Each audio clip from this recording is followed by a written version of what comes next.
assim, Gama, Angola, podemos considerar Angola um país panafricanista, que reflexo tens sobre o comportamento de Angola, o que Angola tem estado a fazer, a inserção de Angola em África? Quer dizer, nem sei se na teoria é, porque Angola é mais virada ao Ocidente. Veja que nós temos como vizinho o Congo, temos como vizinhos o Zaire também a Zâmbia, mas os dirigentes angolanos vão mais para a Europa do que para estes países daqui pertinho. Estão muito ligados mais ao Ocidente, a Portugal, e Angola está mais, acho desde algum tempo, não sei se desde o tempo de Zé Eduardo, que ela fez um distanciamento total com a África. Nós, se fazemos uma comparação, né, nós durante muitos anos tivemos aqui dois estados paralelos, a funcionarem de forma paralela, né? Tínhamos um controlado pelo MPLA e outro território pela UNITA. A UNITA tinha representações em grosso aqui na África Austral e em 91, quando Savimbi chegou, dizia que queria se centrar primeiro, falar com os africanos e depois é que ia saltar lá do outro lado do oceano. O que isso quer dizer? Quer dizer que ele também já tinha notado que havia uma debilidade, um déficit de Angola quanto ao africanismo, de um certo distanciamento destes movimentos, ou seja, de África. Portanto, Angola, vamos dizer assim, que distanciou-se do africanismo. Angola distanciou-se do africanismo. Doutora Não, o Luzia. governo angolano, né? Um governo angolano, porque se nós formos a ver até na literatura, vamos encontrar escritores angolanos ligados ao africanismo, alguns músicos, um ou outro, mas o governo, sobretudo, né? Uma coisa é o governo, outra coisa são os próprios cidadãos do país, né? Porque ainda temos cidadãos que pregam o africanismo, mas o governo em si distanciou-se. Eu acho que isso tem a ver também com alguma falta de cultura dos seus líderes, tanto Eduardo dos Santos como João Lourenço. E João Lourenço. Doutora Luzia, vejo que está vestida pano-africano, identitariamente. Quando nós vemos para a mulher angolana, e principalmente aquelas que estão no mundo da política, as representantes de Angola, mesmo até ao nível internacional, quando vão participar em conferências internacionais, raramente vestem-se africana. A mulher angolana, mesmo quando estão em encontros com outras mulheres africanas, elas tendem sempre a sua indumentária a ser de linha de alta moda europeia, sei lá de onde mais. Eh, Como é que vê a mentalidade da mulher angolana e principalmente da classe intelectual? Onde é que está a falhar para se identificar mais com a África? Bem, há aqui duas questões. A primeira, ser panafricanista não é apenas usar capulana como eu uso todos os dias, em todos os momentos da minha vida. Não é só, é mais do que isso, é olhar para o continente e ter o continente em termos culturais e identitários, políticos, como sua referência. Eu vou contar um episódio, depois vou responder a tua questão. Em 1985, eu e uma colega da ANGOP, a Maria Inês Domingos, fomos ao Quênia à Conferência das Nações Unidas sobre o Decênio da Mulher. E eu ia vestida africana, tinha turbante, a Maria Inês também. Tinha um turbante na cabeça. E então fomos como jornalistas fazer a cobertura da conferência e estávamos no centro de imprensa do Jomo Kenyatta. E então chega um elemento da delegação de Angola dirige-se a nós, a mim e a Maria Inês, não leu os nossos crachá, mas é normal, se calhar estava virado, qualquer coisa assim, e pergunta a nós se não tínhamos encontrado 2 jornalistas angolanas, porque nós tínhamos chegado tarde por causa dos atrasos das ligações, fizemos via Paris, enfim. Se não tinham visto 2 jornalistas angolanas,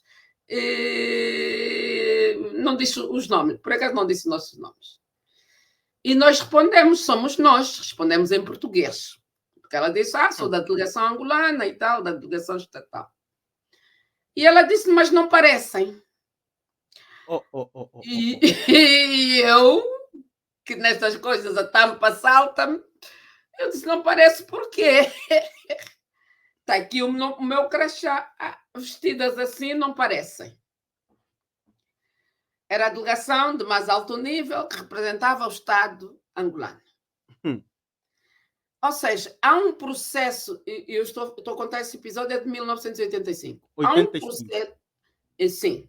Há um processo de desafricanização do país que vem quase com a proclamação da independência.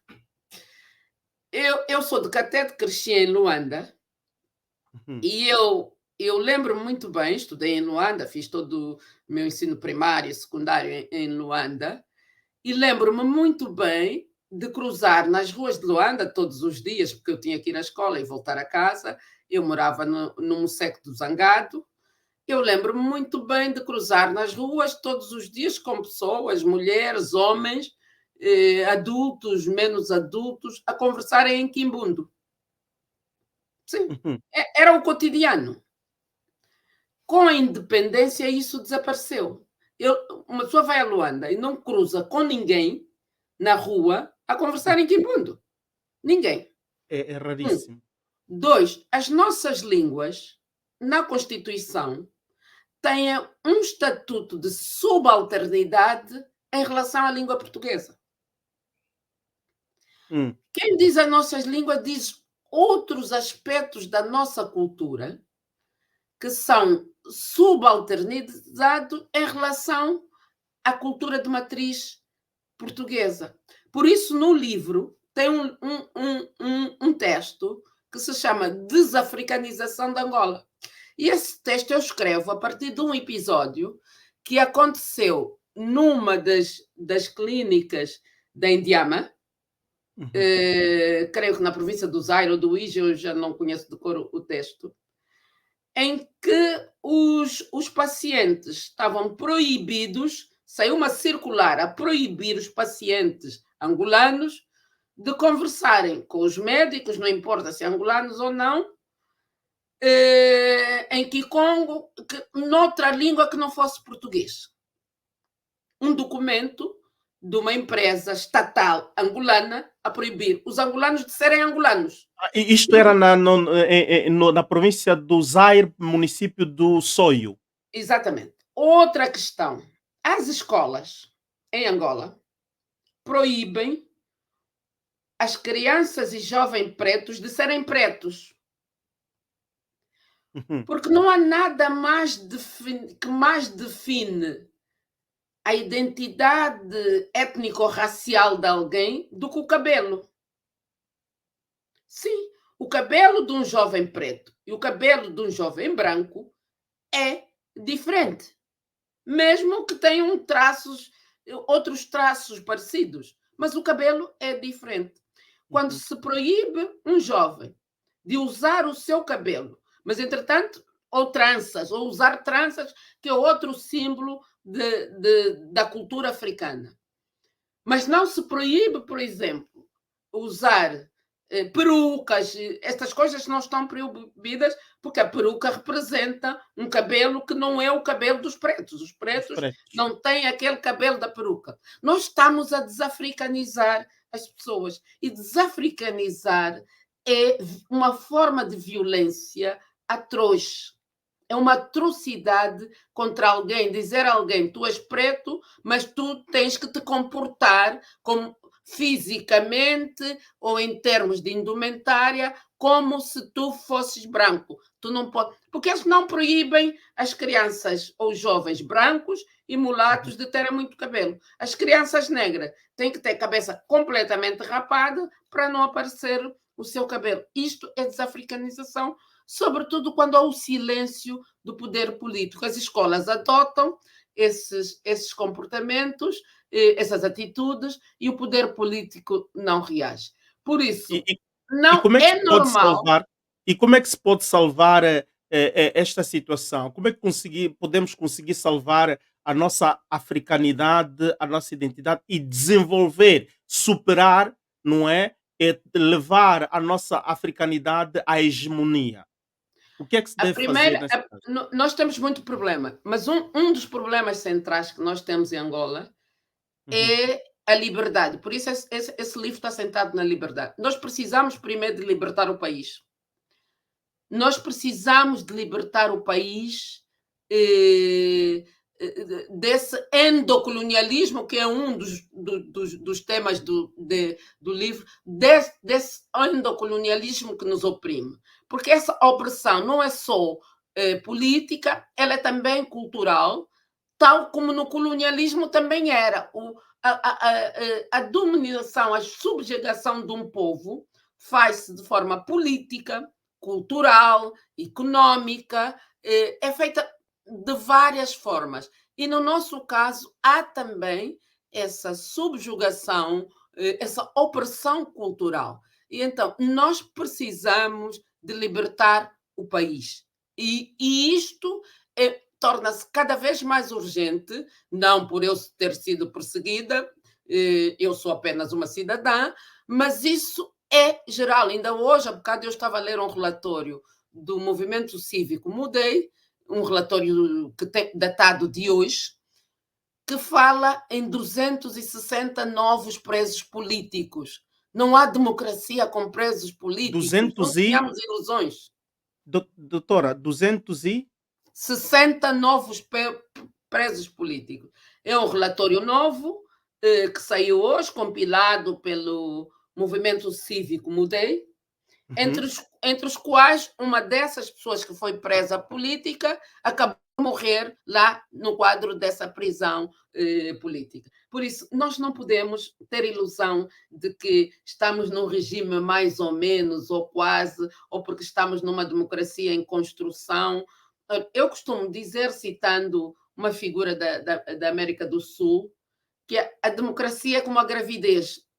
Ninguém está um bocado grávida, mesmo que a gravidez for uma semana ou um mês, a pessoa está grávida. Se tiver 9 meses de gravidez ou 8, está grávida. E a democracia é isso. Precisa de ter os elementos básicos, uma comunicação social livre, que nós não temos, temos uma comunicação social capturada, um poder judicial independente, uma justiça independente. Nós temos uma justiça no Cafrique, que recebe Uhum. ordens, aliás, há uma sentença do Tribunal Constitucional Espanhol que diz exatamente isso, que a Procuradoria-Geral da República recebe ordens não administrativas, mas de funcionamento do Presidente da República. Se até os espanhóis viram isso, como é que nós não vamos ver? Obviamente. E, Nós e, temos e- uma concentração excessiva de poder no indivíduo que não presta contas, não é escrutinável, o Presidente da República. Por isso, uhum. o problema de Angola é uma questão de regime. Não importa se é o João, se é o Domingo, qualquer um que for presidente de Angola facilmente se transforma num ditador. Num Porque com ditador. aqueles poderes todos não escrutináveis, porque a Uhum. democracia é o escrutínio. A essência da democracia é o escrutínio. Mas ele não presta conta a ninguém, nem sequer vai ao Parlamento apresentar o seu próprio orçamento como chefe do executivo. Nem isso. Nem sequer pode ser fiscalizado nos seus atos pelo Parlamento. Então, Uhum. nós temos que construir um país de liberdade, mas onde a liberdade rima com dignidade.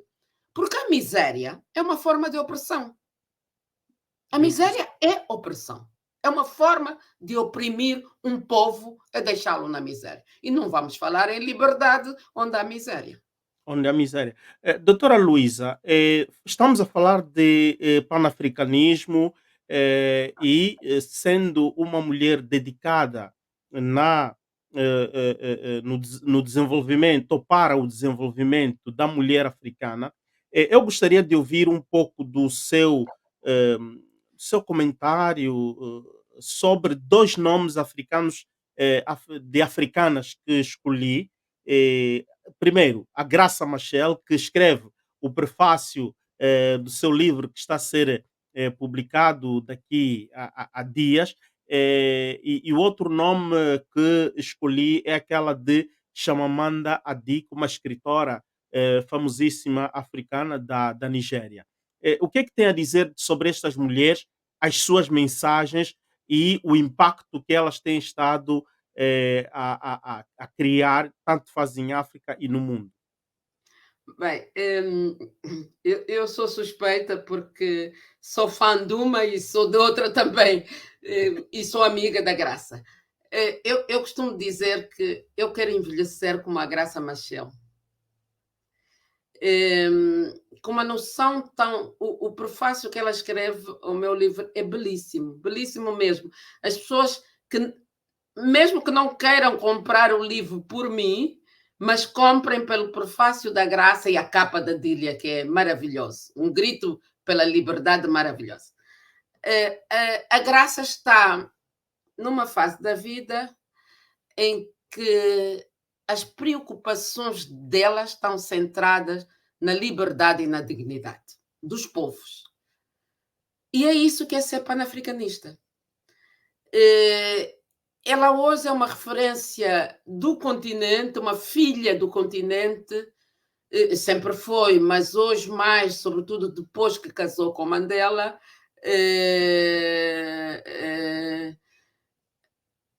Mandela foi um acréscimo naquilo que já eram os princípios e a luta da Graça. Eu ainda há dias estive a ler uma entrevista que ela deu à revista África Hoje, quando eu trabalhava na África Hoje, antes de se casar com Mandela, e ela dizia uma coisa assim: eu fui a Angola e estou preocupada com o futuro da Angola. Visitei, acho que era o Bié, e o que é que eu percebi? As crianças do Bié não são crianças angolanas, são crianças do MPLA e são crianças da UNITA. E essas crianças, essa entrevista foi em 2004, se não me engano. E essas crianças vão, olha, tenho quase 20 anos, essas crianças vão crescer sem o sentimento de identidade do país, muito menos o sentimento de identidade do continente. E nós não podemos criar cidadãos em África que não sintam esse apego de pertencer a esse grande espaço que é o continente africano. Ela ainda não tinha casado com Mandela. E hoje Graça está melhor ainda. Tem outro prestígio que granjeou, naturalmente, e ajuda, né? Tem voz, é uma... Se não é a voz, é uma das vozes mais reconhecidas no continente, sim. Ainda bem que a voz mais reconhecida do continente não é de um futebolista, fico muito contente desse ponto de vista, e é de facto uma lutadora pelos direitos humanos. Mas os direitos humanos tendo sempre como perspectiva a dignidade, porque eu não gosto muito dessa panaceia ocidental da luta pelos direitos humanos, depois esses que lutam pelos direitos humanos patrocinam genocídio. Eu acho que é uma contradição lutar pelos direitos humanos ao mesmo tempo que se patrocina genocídio. Não reconheço nesse tipo de Estados, nem sequer como defensor de direitos humanos, muito menos como Estados democratas. A democracia não patrocina genocídio. E Graça Então, faz é muito crítica, ao quanto está a acontecer na faixa de Gaza, sim, o sim, sim. Eu tenho, comportamento, o tenho posicionamento dois da ou três Europa. textos sobre esse assunto, sobretudo do papel da África em relação à questão palestiniana, o papel da África do Sul e de outros países africanos, incluindo de Angola, que tem uma posição que é contrária àquilo que foi a essência do MPLA ao longo ao longo dos anos. Pela primeira vez, Angola coloca, até chama as partes, né? Coloca a Palestina e Israel mais ou menos ao mesmo nível, o que não faz parte da tradição panafricanista do MPLA, e nem a tradição panafricanista em geral. Os panafricanistas em geral estão solidários com a causa palestiniana. Aliás, o panafricanismo é uma ideologia libertadora. Por isso, tudo aquilo que defende uma opressão não pode ser panafricanista. É uma ideologia libertadora, uma ideologia que defende a emancipação dos povos. Sim. E, sobretudo, a integração do continente africano. E Angola não está nesse caminho. Aliás, está exatamente no caminho inverso e faz tudo para dificultar a unidade e a integração africana.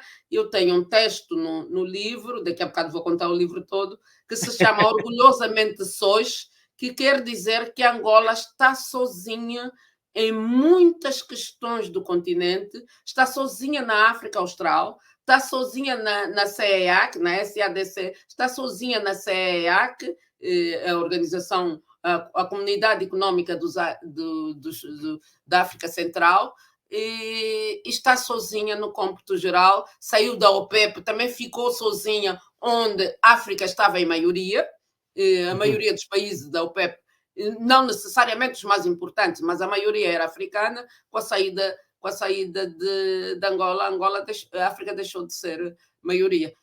Angola vai em sentido inverso daquilo que é a integração africana.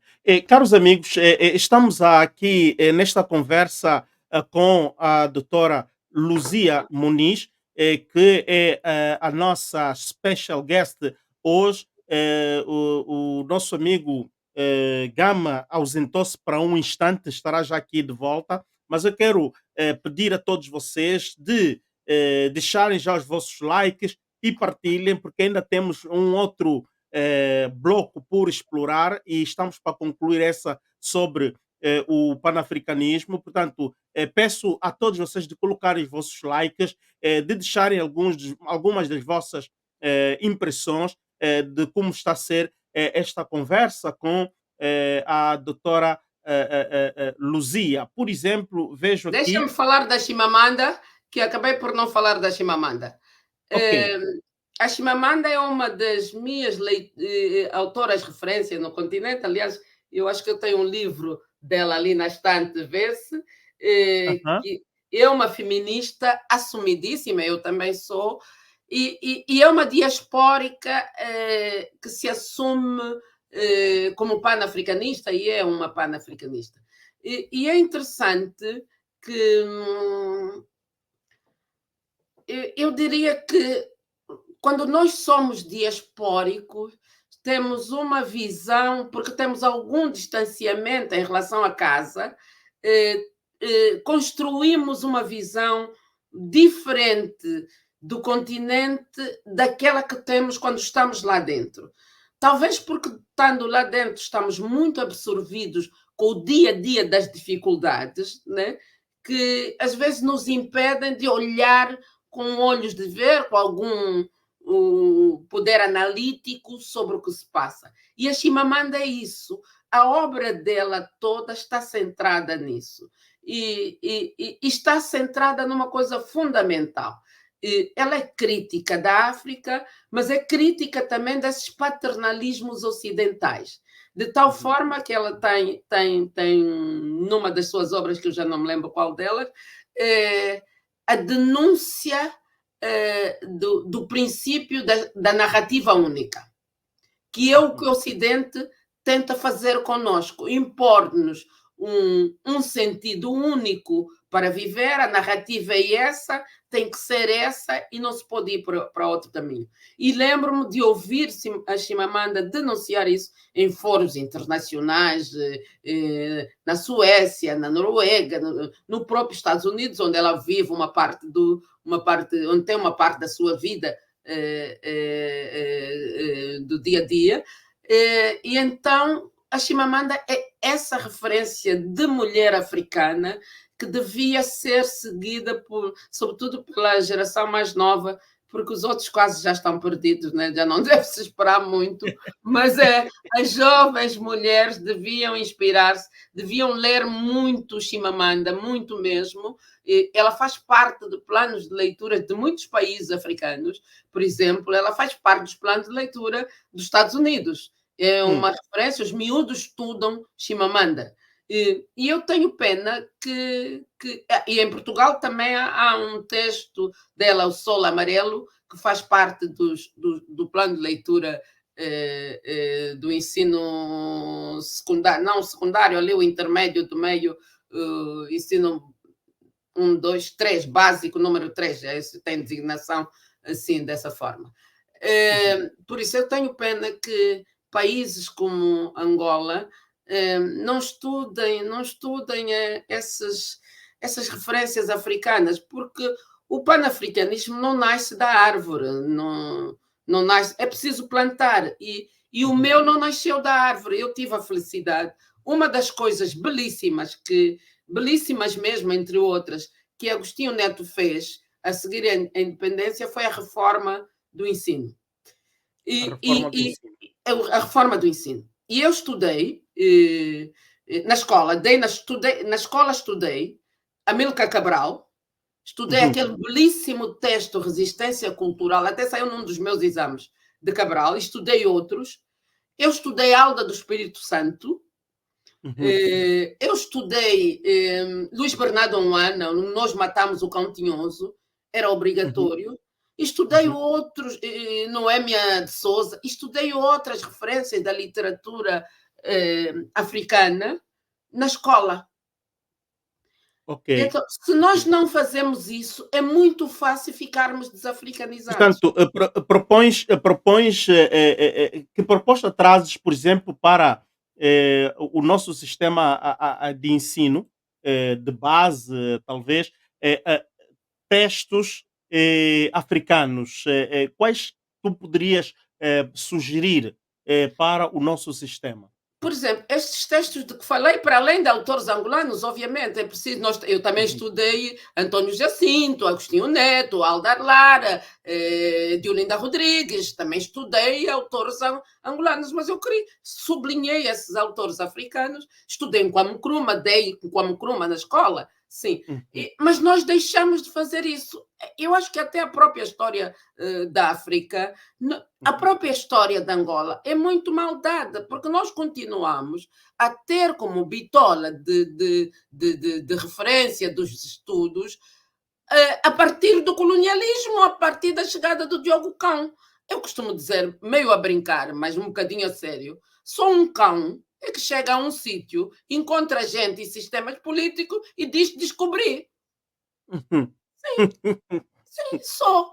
Quer dizer, não pode. Nós não podemos continuar a ter como referência da nossa educação. Para já, primeiro precisamos de ter educação.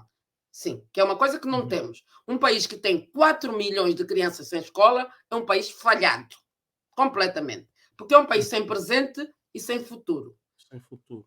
Quem não estuda, o que é que faz? Uma criança que não... É por isso que nós temos os índices de criminalidade infanto-juvenil elevados. Porque a escola, mais do que o tal elevador social, é nivelador de comportamentos.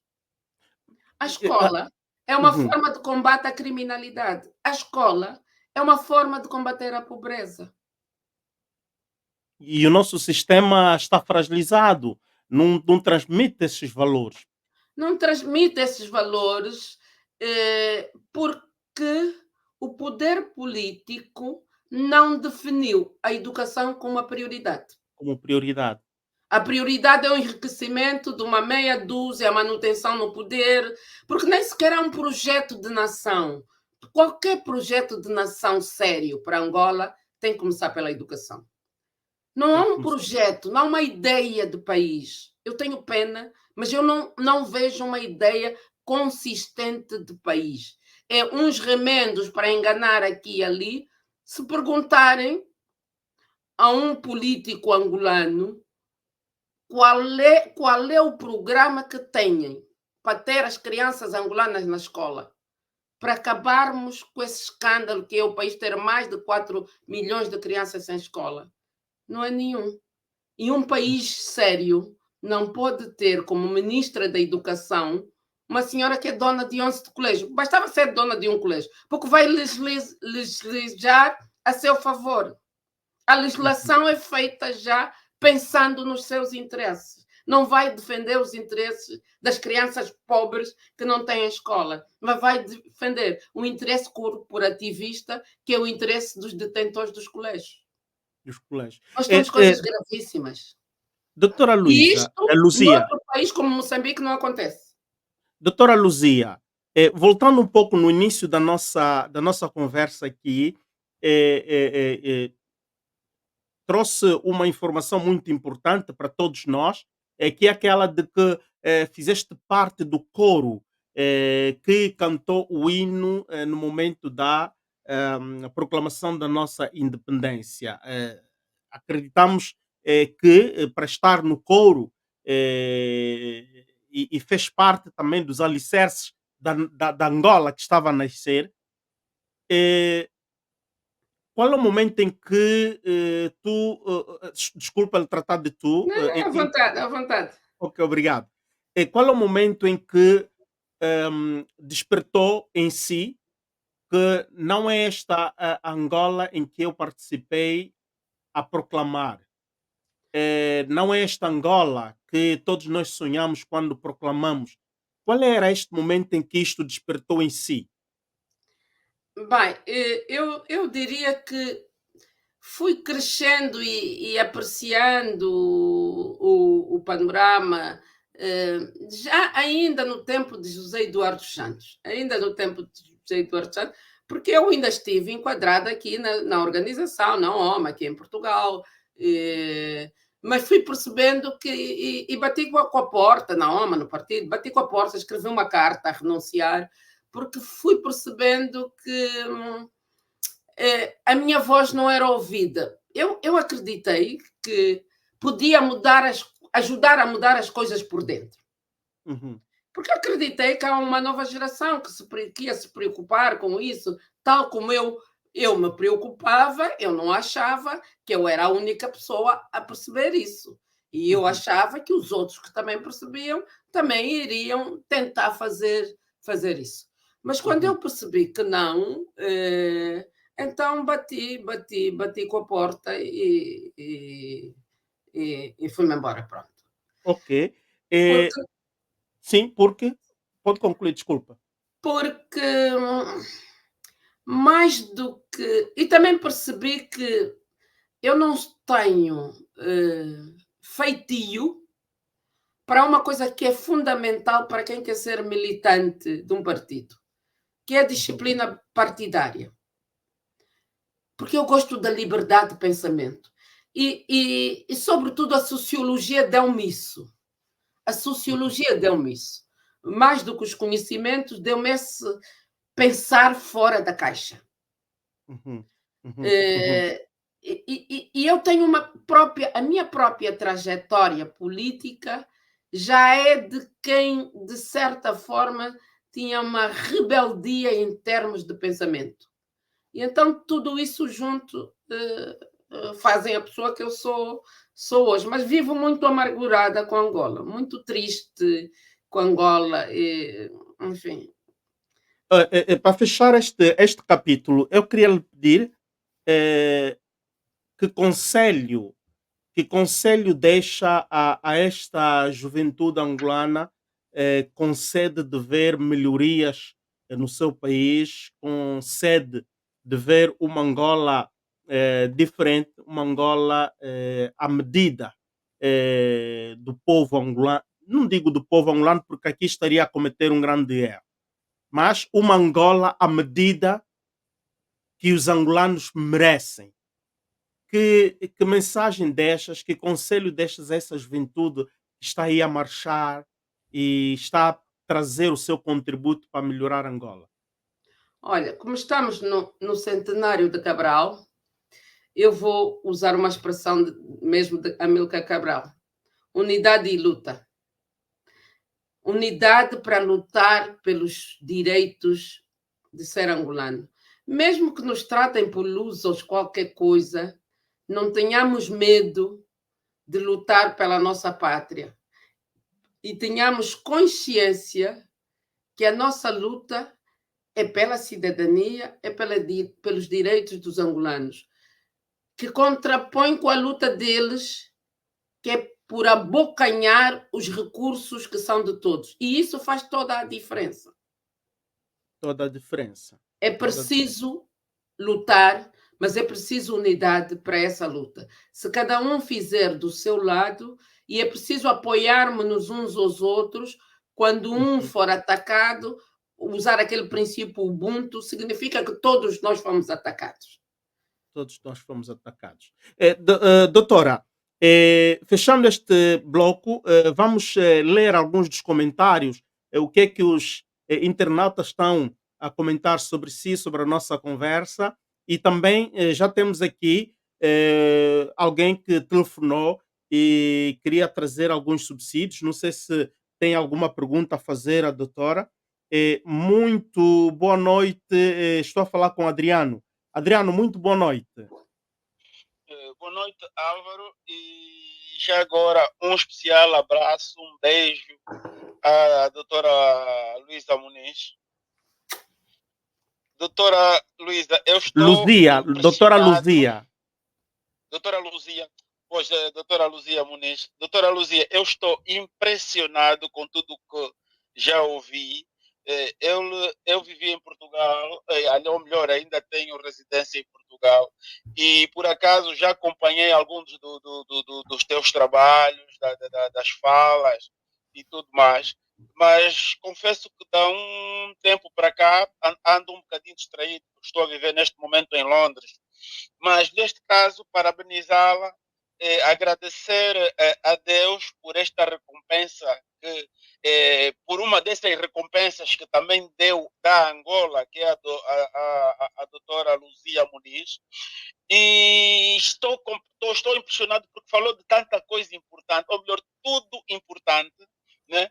E eu até lhe queria fazer uma pergunta, por tudo o que disse com relação a Angola, para onde vamos? Para onde vamos? Esta é a pergunta. E quanto ao que a doutora acabou de esta aula de vida, esta aula de cultura, esta aula de Angola que acaba de nos dar, eu vou fazer um pedido. Não fique triste. Não fique triste com Angola. Anime-se que nós, ainda que não estejamos aqui no futuro, nos vamos dar muitas alegrias. Juntos, se partirmos, é claro que não vamos partir todos de uma só vez. Vamos partir uma de cada vez. Quem nasceu primeiro, a lógica da vida diz que parte primeiro. Mas se a senhora partir primeiro, nós vamos continuar a bater palmas, vamos continuar a bater palmas e vamos ficar com os teus ensinamentos. E quando nós seguirmos a senhora, a doutora, num futuro, então vamos nos encontrar no céu e dar o grande abraço que talvez pudéssemos dar a todos nós de uma só vez e numa Angola feliz. Mas, infelizmente, ainda não temos Angola que a gente desejou, almejou. Parta em paz, não fique triste. A senhora é muito linda, é das africanas mais bonitas deste planeta. Não fique triste, parta em paz, parta com a missão de dever cumprido, fez a sua parte e deixou e vai deixar ensinamentos infinitos. Eu vou apresentá-la assim, o meu filho está na sala, eu vou chamá-lo para ver o rosto da senhora, vou dizer, olha para esta senhora e vou comprar o livro. É só isso que eu lhe tenho a desejar. Muito obrigado, doutora Luzia Muniz. Muito obrigado, Adriano, muito obrigado. Este é um dos residentes aqui do Bem-Aja, um grande comentador e participa sempre no chat, telefona e dá os seus contributos. Mas vamos então ver há algo que muitos dos nossos internautas estão a escrever, começando com esta grande mulher bendita, o ventre que a deu luz, a democracia é como uma gravidez, ninguém está grávida por metade ou em construção. Portanto, este diz é o Alides Paulo. Temos a seguir, Palmira Soares diz: as crianças de Angola não são crianças, não vivem a sua infância. Tem aqui Rosa Domingos, que bate palmas. Agora sim, doutora Luzia, volto para si. Depois tem aqui um adepto do Petroatlético de Luanda, se não me engano, sim, um adepto do Petroatlético de Luanda, é o Kunga Kassange. Estou a ouvir atenciosamente, realmente é uma grande senhora. A seguir, novamente, a Alides Paulo diz: está uma maravilha ouvir esta senhora, embora não conhecer bem suas convicções sobre a África, mas já disse coisas boas. Carlos Francisco diz: boa noite, estou ligado a partir de Angola, a conversa está muito doce. Depois vem o Carlos Miguel, não, Carla, é uma senhora, uma mulher. Boa noite, bem-aja. E a doutora Luísa, não Lucia, Luísa Muniz, bem-vinda. Gosto em vela. Muito bom. A Rosa acrescenta um comentário: Mama Graça Machel, sim, senhora de respeito, a nossa primeira dama também tinha que ser assim. Ok? Aqui dá força, porque a nossa Ana Dias Lourenço deveria ser também assim. Agostinho Pérez Reis, fazendo um resumo, entender-se a que a supremacia do branco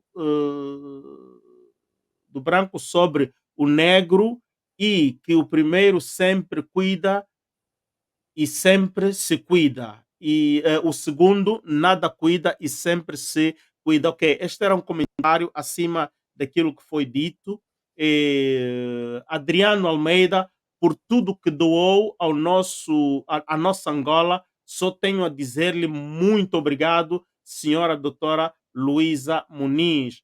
Eh, Rosa Virgílio, Rosa V, diz muito top, Mano Álvaro. E tem tantas outras considerações. Tem aqui uma que é muito rica, muito rica. Tipo nos filmes, este é um jovem que vive nos em Canadá. Ele diz: eu sou muito orgulhoso pela senhora doutora. Os melhores cumprimentos, honra, honra as nossas mulheres e Angola. Foram cada depois algo aí que não estou a perceber que código é, não é? Que código é?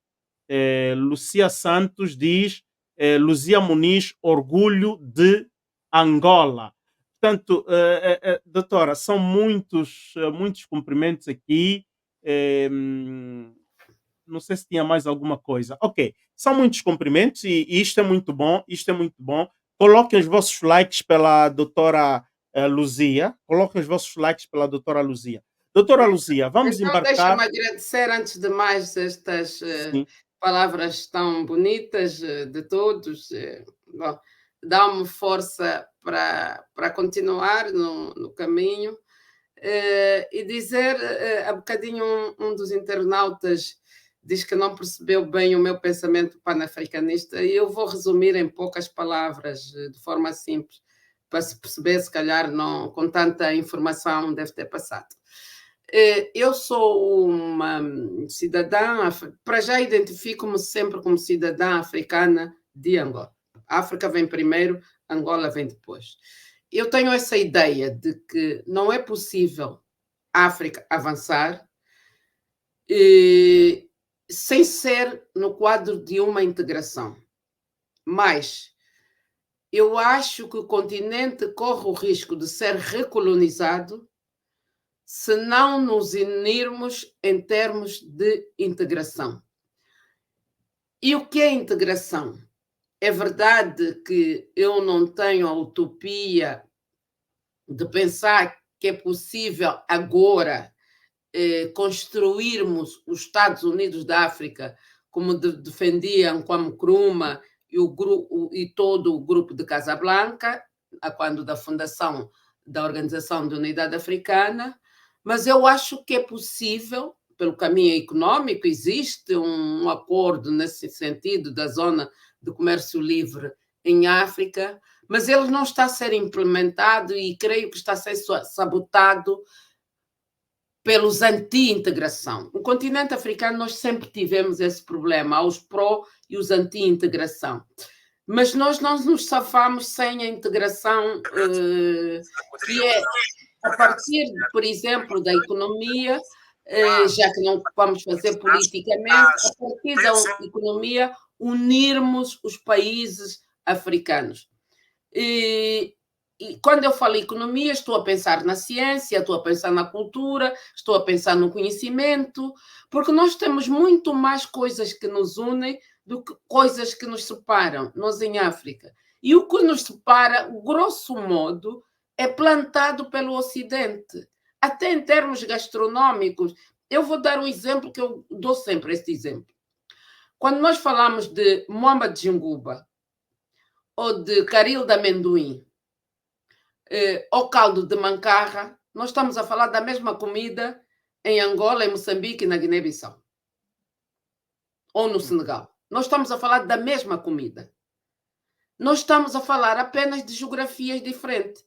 E a gastronomia é um elemento da cultura. Então, nós não temos assim tantas diferenças entre nós. Nós precisamos de ultrapassar as diferenças que implantam sobre nós, sobre os nossos relacionamentos, para criar uma integração, unidade africana. Uma das coisas de que eu tenho muita pena é que tenham mudado a Organização de Unidade Africana para a União Africana. A alteração dos seus objetivos não tinha que passar pela mudança do nome. Para já pelo simbolismo, a ideia de unidade. Talvez acrescentasse lá unidade e integração africana. Não precisava de ir copiar a União Europeia, a União Africana. Não precisava. Mudava os objetivos, porque a organização foi fundada tendo como base a libertação total do continente, que ainda havia muitas colônias em África, e de tal forma que o elemento central da OUA foi o seu Comitê de Libertação, que foi magistralmente dirigido por um grande panafricanista, que é Júlio Nyerere, fundador e criador da Tanzânia. A Tanzânia, vocês sabem que é a união de dois países diferentes, o Zanzibar e Tanganyika, a ilha de Zanzibar e Tanganyika, que constituem hoje um sucesso em África de como deve ser a integração. E esse país é um sucesso não só nisso, também é o país onde há o maior nível de alfabetização no continente. Por quê? Porque Mwalimu Nyerere pegou na educação e fez disso a prioridade das prioridades sempre. E é isso que nós temos que fazer. Por que que nós temos universidades de ponta em África? Temos no Egito, temos na Nigéria, temos na África do Sul, temos em Marrocos. Nós temos países onde a ciência está muito avançada. Por que que nós não fazemos esse intercâmbio? Por que que os melhores alunos de Angola não têm bolsas para estudar no Egito? Por que que os melhores alunos em investigação genética, por exemplo, que é uma área muito desenvolvida na África do Sul, os melhores alunos africanos não vão ajudar os sul-africanos a criar esse grupo de investigadores para todo o continente? Isso são coisas que nós podíamos fazer. O que é que nós precisamos, se calhar? Outras lideranças africanas, porque nós temos líderes africanos muito corruptos politicamente, muito ocidentalizados, muito vassalos do Ocidente. Eu estou-me a lembrar que Angola fechou as suas fronteiras com a África do Sul a mando do Marcelo, porque quem faz o anúncio primeiro é o Marcelo. Depois, 3 horas depois, veio Adão da Silva confirmar o que o Marcelo disse, que Angola ia fechar as fronteiras por causa do Omicron, da variante Omicron, quando foi da pandemia. Nós temos que tratar as coisas entre nós, de forma a termos cooperação com o resto do mundo. Nós não podemos viver isolado, nada disso. Nós temos que Uhum, ter cooperação win-win, em que todos ganham com o resto uhum, do mundo, porque senão nós voltaremos a ser colonizados. Nós podíamos fazer, por exemplo, Angola, um pouco como faz Moçambique. Eu e o Gama somos analistas de uma televisão moçambicana. uhum, Sim, e que tem uhum, outros analistas de outros sítios, tem gente da Guiné-Bissau, tem gente do Brasil, tratando-se de uma televisão de língua portuguesa. Nós em Angola não temos isso. Eu há dias vi, eu raramente vejo TPA, porque em defesa da minha sanidade mental, eu quero viver uns anos mais, não quero andar aí a apanhar ataques cardíacos por ver televisão de Angola. Então não vejo. Mas há dias vi, e vi, a propósito da guerra da Ucrânia, a televisão de Angola, a TPA Notícias, ouviu 3 especialistas portugueses, 3 generais, um general e outro não sei o quê. Por que é que não foi ouvir um especialista moçambicano, por exemplo? Tem bons generais, eu até conheço muitos que sim. percebem de guerra, já que os nossos generais são um bocadinho fraquitos ou não têm condições, não sei. Por que tem que ouvir? Eu não percebo isso. Não estou a dizer que eles não sejam ouvidos, mas por que só eles? Uhum, Essa é a minha ideia do que é integração africana, do que é unidade africana. Eu tenho um projeto, uma ideia, espero levar à União Africana, que é, por exemplo, transformar a Capulana, Kitenge, Xitenge, que são aquilo que em Angola se chama pano-africano ou pano do Congo. Eu não gosto dessa expressão pano do Congo, que até é uma expressão colonial, que dá a ideia que tudo que era mau vinha do Congo. Era assim no tempo colonial. E não uso nunca. Eu prefiro usar Capulana, que é uma expressão moçambicana, ou uso Kitenge, que é uma expressão da Tanzânia, ou uso Ankara, Lagos, mas nunca uso esse pano do Congo. Não, não aceito.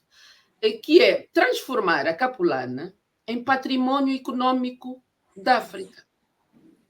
Porque ela é património cultural, mas não é património econômico. E eu não percebo como é que não há, os governos não pensam nisso. Porque os maiores consumidores ou as maiores consumidoras estão em África, uhum, em todo o continente. E uma das áreas que dá mais lucro no mundo, dá mais lucro que a indústria da aviação e de carros juntas, são os testes.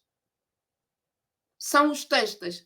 E quem é que ganha com a Capulana? São a Holanda, em primeiro lugar, a uhum. China, a Índia e a A Bélgica. Tailândia também? Sim, e a Bélgica.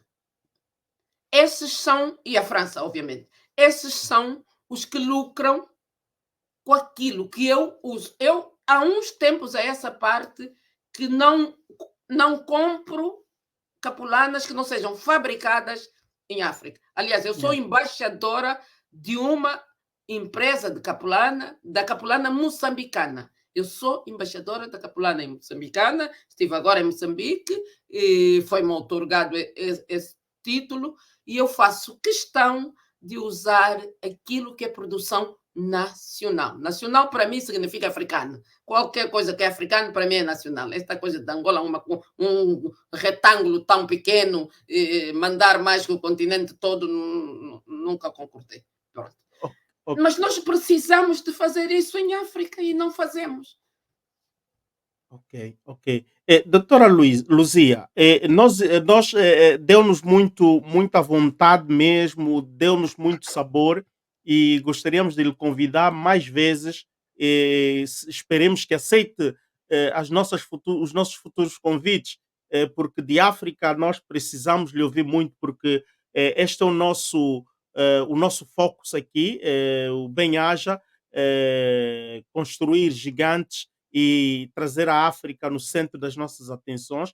e consigo, acredito que vamos beber muito, aprender e crescer muito sobre África. Lanço já aqui o nosso convite perene, para que toda vez que nós querermos a doutora não nos negue, portanto, estar aqui conosco.